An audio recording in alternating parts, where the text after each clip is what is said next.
Hindi ka sama. Nakatimor dun sa... Magabot ka ng ano doon. Kape. Oh, lotion din naman eh. Ano tawag dito? Pineapple dragon fruit. Pineapple dragon fruit quencher. Masarap ba?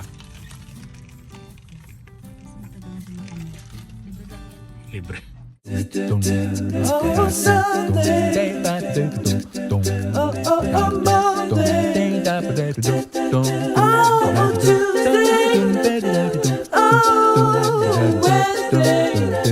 Wednesday. Oh, Thursday. Oh. Ewan ko yung card ko. Saan ko nilagay?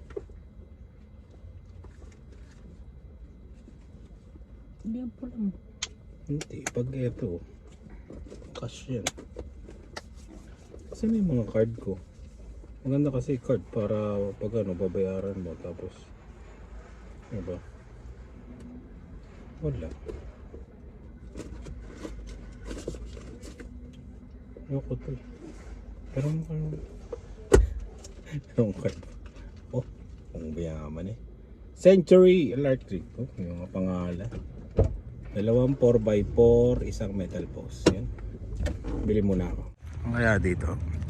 Bumili kami ng 4x4 dun sa ano eh. Sa Lowe's. Dito, di ba?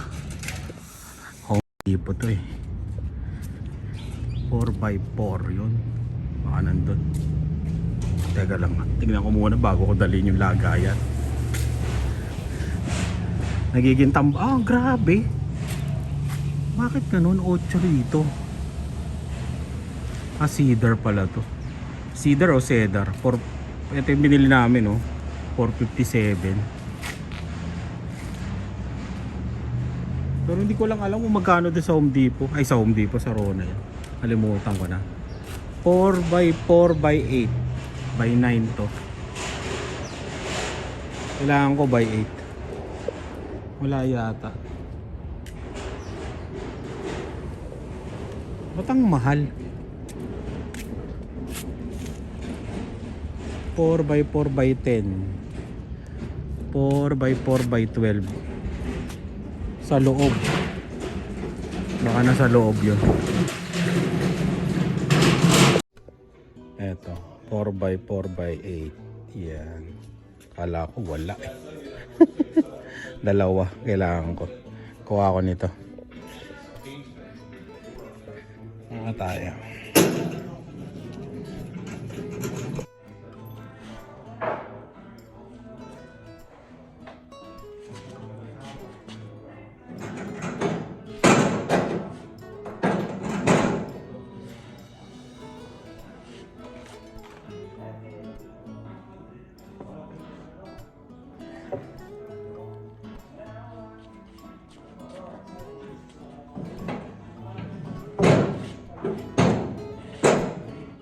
Hanapin ko yung ano, yung sinasabi ko kanina.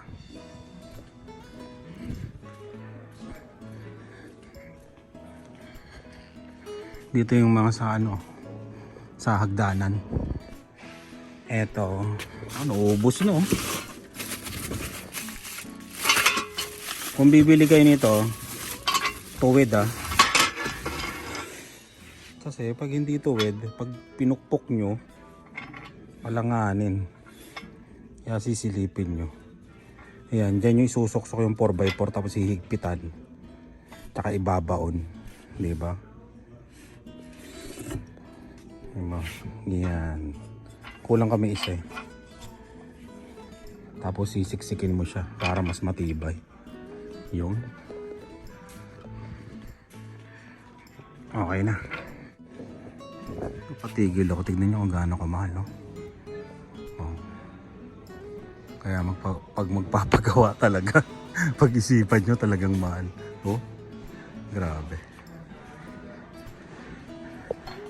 Ayan o, drywall o, 20 o.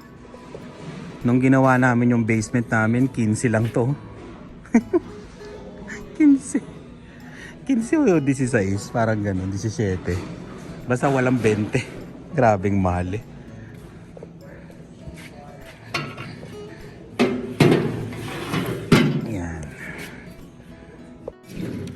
55 30. Tatlong peraso lang.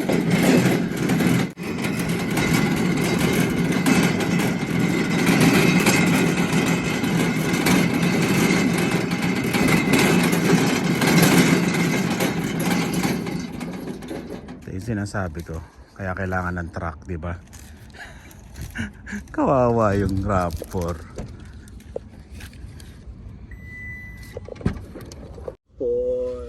Saan ba? Dito sa kabila. Kabila.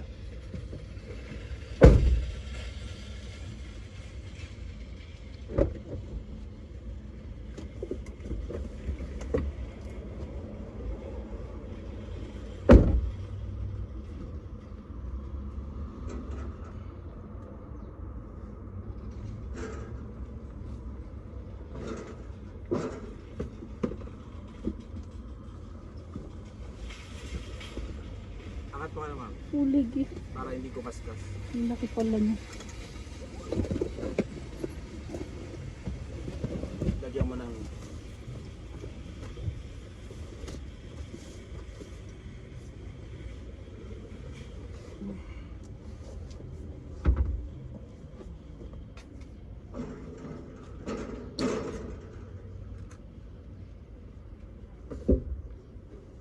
Kala ko apat. dalawa lang. 4x4. Hindi apat. 4x4 yung size nito. 4x4. Ang mahiwagang pang-camping. Di ba ito yung ginagamit sa mga ano. Iyo.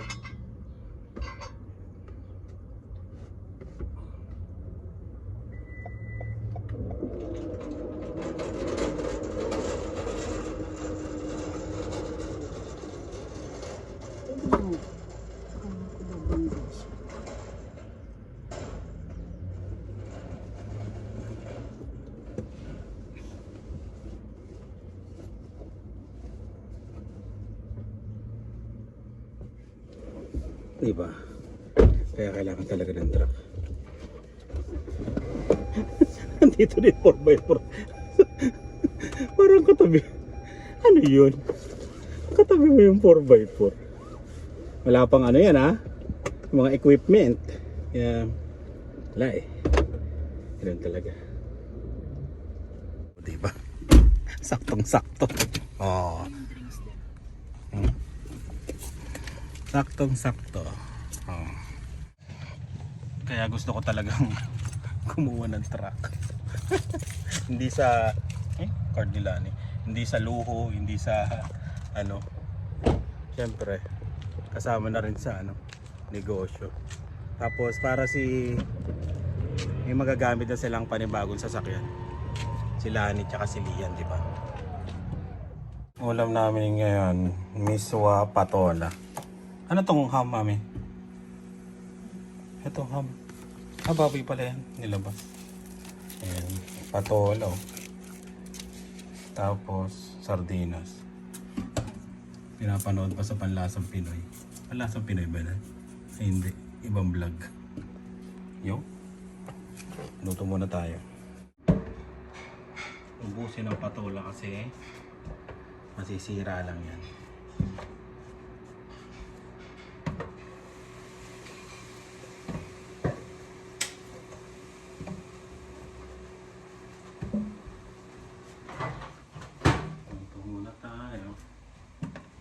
May nag-text. Hindi pa sila nakatingin nito, no? Hindi pa sila nakatingin. Yun o. Lagyan na natin yung patola. Magugas ako ng kamay.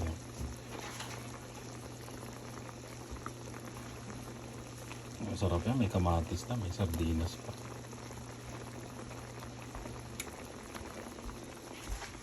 Tapos meron din kami nito. Para siyang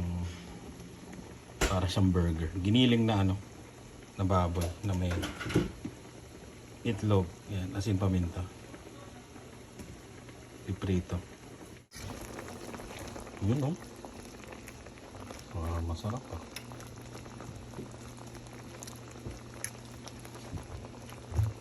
Pilipinas ah.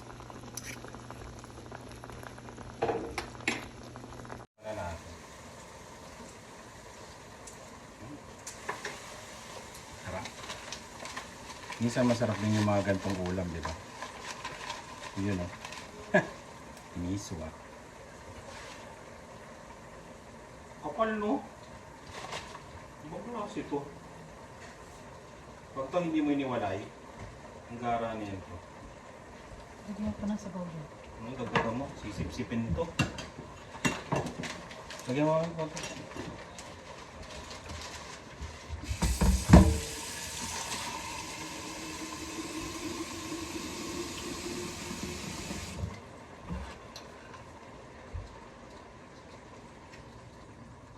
Sige, sige po. Okay ba yan?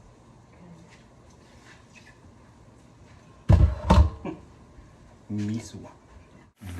Iba ang ano dito, miswa eh. Ayan o. Medyo original. Meron ganito ba sa Pilipinas? Buenas. Kasi yung miswa ang alam ko ano eh. Yung nasa ano? Yung nasa plastic labo. Nasa... Ano ba to? Nasa plastic ng yelo, di ba? Pag kulang sa ano, pag silip-sip niya, tubig na lang ulit. Okay na yan. Tapos ito yung isa. Ganda ng kawali natin. Nasakay ko sa Uber. Di ba hinatid ko si ano? Tapos pagkahatid ko, binuhay ko yung Uber. Siyempre baka makakuha pa balik. Tumunog. Ang nakuha ko, dati mo daw katrabaho to. Gumagawa ng mga kakanin. Ngayon, bigay sa'yo. Marge. Anong pangalan ng kanila? Kakanin? Nakalimutan ko. Templado ba? Ganon? Ay, hindi ko na ano. Ganun, sorry ah. Si Marge yan. Magaling siyang... Sa ano, Filipino community. Oh, Filipino community. Magaling gumawa ng kakanin. Tapos yung nasakay ko si Sel. Yan, shoutout sa inyo. Thank you. Nanonood daw sila ng vlog. Magsama ko. Siguro may handaan sa kanila. May bisita eh. Kalahin mong... Ngayon ko lang binuha yung Uber ah. Almost 2 months so magti 3 months na ako hindi nag-Uber. Nung binuhay ko, tumunog ka agad. Ayaw, babe. Ayun. Basta, thank you. Sino bigay sa'yo? Si March mismo, bumaba siya. Ay, pumunta silang dalawa. Pero yung kaibigan niya lang yung ano, si Sel lang so sasakay. Alam niya kasi, Carino. Siyempre, pag nag-Uber lang, makikita mo yung driver. Ang sabi, uy, kilala ko to ah. Sabi nga nun, nanonood pala sila. And, Kaya binigyan ka. thank you ah, salamat ah. Thank you.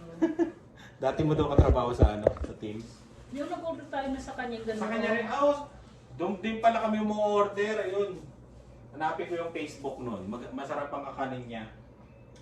Yung pinuntahan natin, yung release no. Ano to? Cheesecake? Salamat. Kain na ako. Yo.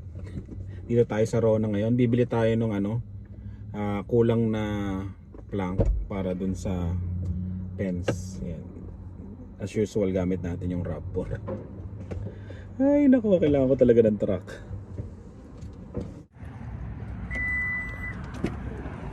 Laglag muna natin. Ilaglag eh. No? Idapa muna natin. 18 lang naman ang kulang.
Yung mga ganyan, kayang-kaya pa ng RAV4 yan. Pero pag mga drywall na o kaya ganito, to, pakita ko. Yung mga ganyan na. Truck na talaga yan. Kailangan na talaga. Iyan. Mali dadaan tayo. Maganda dito sa Rono, para siyang ano eh. Parang yung drive-thru na bilihan ng kahoy.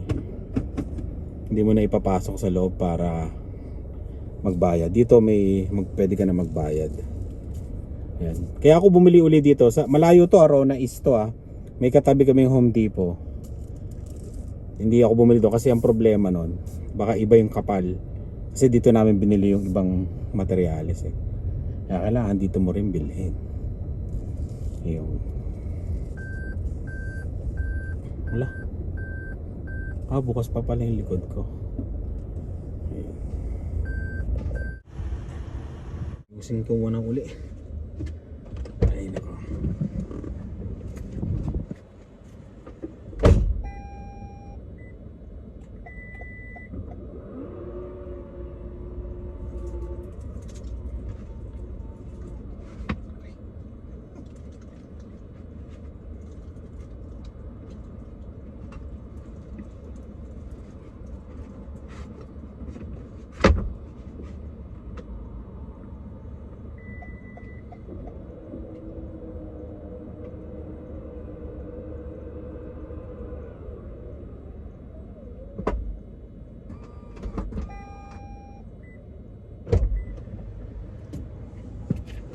Yan, okay na.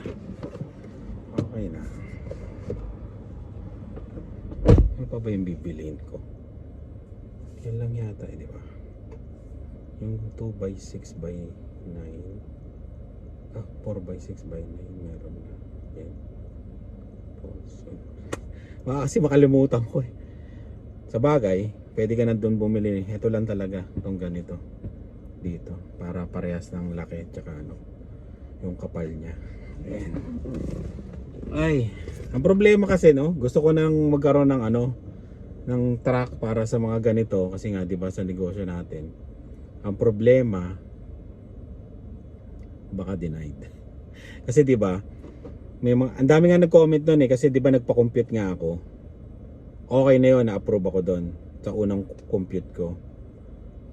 Marami nag-comment na huwag kang magpa-compute kasi bababa yung ano ba to? Score, 'di ba? Syempre hard check daw 'yun, sabi parang ganoon. Ayun, nagpa-compute uli ako sa truck na malaki. Di dalawang compute na siya. Nagpa-ano ba? Nagpa-approve pala 'yon, nagpa-approve. 'Yun ang problema. Baka denied tayo. Ayan. Kasi nagpa-approve ako last 3 days ago, 4 days ago. Yung tinignan namin yung truck. Hanggang ngayon wala pang tawag. Pag walang tawag hanggang alas 6 o kaya ano, bukas, malamang denied yun. Ganun talaga kung hindi tayo ma-aprobahan kasi nga medyo mahal yung truck. Tapos ako lang yung ano, kumbaga hindi kasama si Lani sa ano ba to, sa kasama sa application, sa yun nga, sa pagkuha ng truck. Kumbaga ako lang. Titignan nila kung kaya ng sahod ko, di ba? Kaya ng ano, hiningi nila lahat kung kaya bang bayaran ko yung truck na yun, di ba? Ayun. Kaya malalaman. Pag wala ganito talaga. Meron namang truck yung mga kasama ko, dalawa sila, si paring Johnny tsaka si kalimutan ko tuloy. Si paring Robert, yon. Pag wala kasi sila, may pasok silang dalawa. Syempre ako, pag may kulang, ako ang bibili hapon kasi may pasok sila sa hapon. Sasakyan ko, kaya ganito, di ba? Kaya kailangan magkaroon talaga. Pero sana no. Ewan, bahala na. Kung hindi ma-approve, di ba? Yun. Kung denied, denied. Di ba? Kaya, ano ba tawag doon? Declined o denied? Ayan. Oh, yung sa kanila nga rin, no? SUV rin. Ayan. Eh, ganun talaga kung matindi. Taste na lang muna sa RAV4, di ba? Taste lang muna dito. Pero pag na-approve, yun na yung kukunin ko. Yung sasakyan na yun. Pero dun lang 2 beses lang ako nagpa-approve dun lang din sa dealership na yun. Ayan. Kung ma-approve tayo, makikita nyo yun. Yung dealership na yun, kung saan tayo nagpa-kuha ng sasakyan. Ayan, ng truck. Yan, uwi na nga ako. Ihahabol pa to eh. May kakabit pa to. Mag-aalas 5. Ayan. Para matapos na yun sa loob.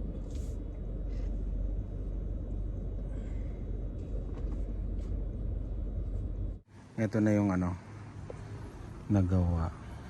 Ito na lang yung kulang. Isang balagbag. Tapos yung mga panel na yan. Ayan. Pakita ko yun sa loob. Yung mga ibang tao kasi nandun sa kabila na gumagawa. Kaya eto, kumbaga lang to, sinisingit namin para magawa yung yung syempre mas priority yung iba, di ba? Yan na. Gawa na. Sayang hindi ko nakuha na ng before and after. Doon kasi medyo malalim. Kaya lalagyan na lang ng yan. Yung parang sa pangganto. Yan. Lalagyan. Doon banda. Kasi medyo malalim doon. Hindi naabot yung kahoy. Hindi na nga nagputol. 6 feet na yan eh. Yan. Okay ba? Tapos kaya ganito yung style niya kasi paghati kayo ng kapitbahay mo, ganun siya, salitan, diba? Nakaharap, nakatalikod, nakaharap, nakatalikod. Ayan. Kaya ganyan siya. Pero dun sa harapan, sabi nung kapitbahay ko, nakaharap na lang daw sa akin kasi gilid lang naman daw ng bahay niya. Kaya yun, mabait talaga. Valido na lang. Pag kinausap ako, gagawin na rin namin yan. Kasi kailangan hati kayo eh. Para para yung gastos, di ba? Grabing kalat, no? Lilinisin namin lahat yan sa susunod. Kuha kami ng parang bin. Tatapon namin lahat. Yan. Hinahanap ko yung hinahanap akong tools eh. Yung makita. May higpitan ako. Grabe. Pag nagawa to, lalagyan lang ng mga shelves dyan. Tapos, yan, kompleto rin yung mga mga lagayan ito. Yung papagawa ng backsplash yan ang pampuputol natin. Yung wet. So, yan. Ayun. Abangan na lang sa susunod na kabanata kung makakuha ba tayo ng truck o made-deny tayo, pero sana naman hindi deny. Hindi denied ang natin ang application dahil sa ginawa ko na 2 beses ako nagpa-pre-approve. Makaka-apekto kaya yun? Comment na lang kayo, makaka-apekto kaya. Tignan natin. Pag tumawag, pag hindi. Ganun talaga ang buhay, di ba? Maraming salamat sa laging panonood. Ingat po kayo. Bye.